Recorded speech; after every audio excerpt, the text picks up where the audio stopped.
All right, so the trailer for Grand Theft Auto 6 dropped. Everybody was up in arms about that. It got millions of views within the first 20 minutes. Highly popular. Grand Theft Auto's a series that I'm not returning to. I used to stream on Twitch. I didn't really do so much Grand Theft Auto Online or Grand Theft Auto for that matter. I did other games, but while I've enjoyed the Grand Theft Auto series, for me, GTA 5's online mode was the nail in the coffin for the series for me. I want to throw a stat out for those that don't know, because GTA 5 is 10 years old now. And there was a stat that was out. This is prior to it being actually 10 years old because I did a YouTube vid a while back. But the average amount of money that a player spent, and this is the average of average players, if you will, spent in total, and we'll say 9 years because that video came out a year ago, was 10 grand total, $10,000. If you look up a quick Google search to see what Rockstar claims they make per day on GTA Online, it's 2.5 million. So that number sounds a little rough, right? People are like, there's no way. Where's anybody come up with 10 grand in the course of 9 years? And it's like, you have to think about all it takes is $100 a month. And in 10 years' time, Rockstar will have achieved that goal off players. The reason I have a problem with this and why I have no interest in playing a GTA 6 is because I have a concern that it's going to be online only for the story. That hasn't been confirmed. That may not be. And that may get me to play the story mode only. But my concern is that with those kind of numbers and the cash that Rockstar's pulled, and you can't deny it, whether you game or not, you cannot deny the amount of money that they make. For those that don't know, the gaming industry is bigger than the film industry in terms of not just what they spend, but how much money they make. The video games industry really dwarfs the film industry in terms of profit. These aren't just hour and a half films. These are adventures that you're partaking on that could take months to complete. Some of them, anyway. But yeah, I'm worried that it's going to be a huge cash grab, as it was in GTA Online for Grand Theft Auto 5. You could not really do anything online in multiplayer arenas, which were not optional unless you got lucky and found an empty lobby. You couldn't do much. Somebody had already purchased better stuff.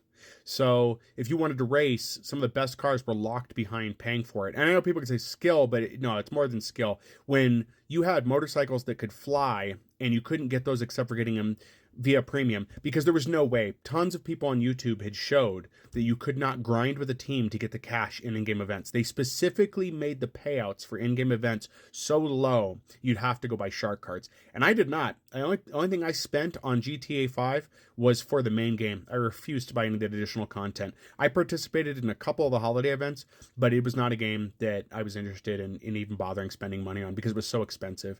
Like, the amount to buy up all the content in game was ridiculous.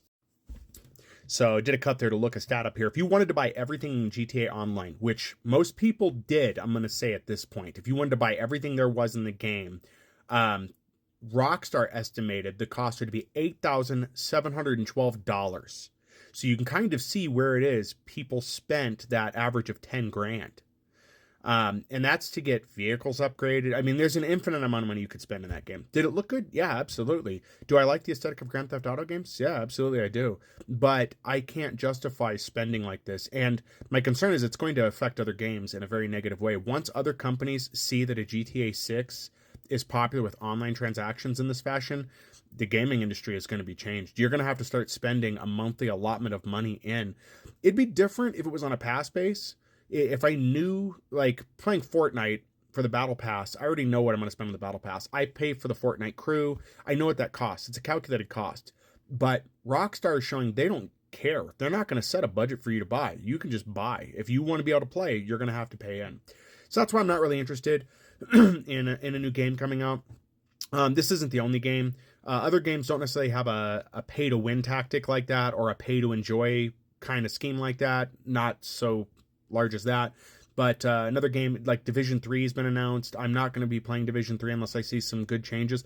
I'm not in for, see, Division 2 required that you had at least 7 other friends to enjoy some of the game modes. I don't have 7 other friends to enjoy game modes, so I missed out on some of the content. So if Division 3 is going to be made, and I've read this numerous times, that with Division 3 they're going to make it so that you have to have a large group of friends to be able to enjoy the game. I have no interest in playing. So currently, I do not have an Xbox Series X. I was unable to get one. I had the money because the console availability. You guys remember that fiasco? And then now it's a money issue because I'm worried I'm focused on paying bills and stuff at this point. Now it's kind of the thing that if I get one, it's not going to be for a lot of games. It's going to be in the older games that I'm playing in optimized, because a lot of the new games coming out just don't look great. And a lot of this where it's you have to pay $80 for a game plus the $429 for the console. Maybe you can get it on cheaper, and then you have to go and spend all this extra on the in-game content. Yeah, I'm not interested. There's been a few games like that. Some games I don't mind. Dead by Daylight's an example. I don't mind buying the character packs, but I feel like I'm getting better value out of the money for that and the hours I've spent in that game. Yeah. So if you guys have any questions on this, if you're a parent that doesn't know about gaming, what's going on, feel free to drop questions. I'll be glad to answer them. What are your opinions? I mean, are you one of the people? I haven't seen too many people talking out about it, but I've also heard that Rockstar is pruning comments in videos.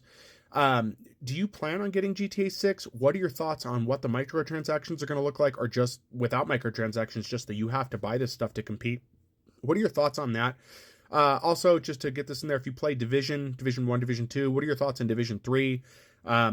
If they have a mode where you're going to have a lot of players, are you going to even bother at this point? If the majority of the game is that way, you're going to bother? And what are your concerns about modern gaming?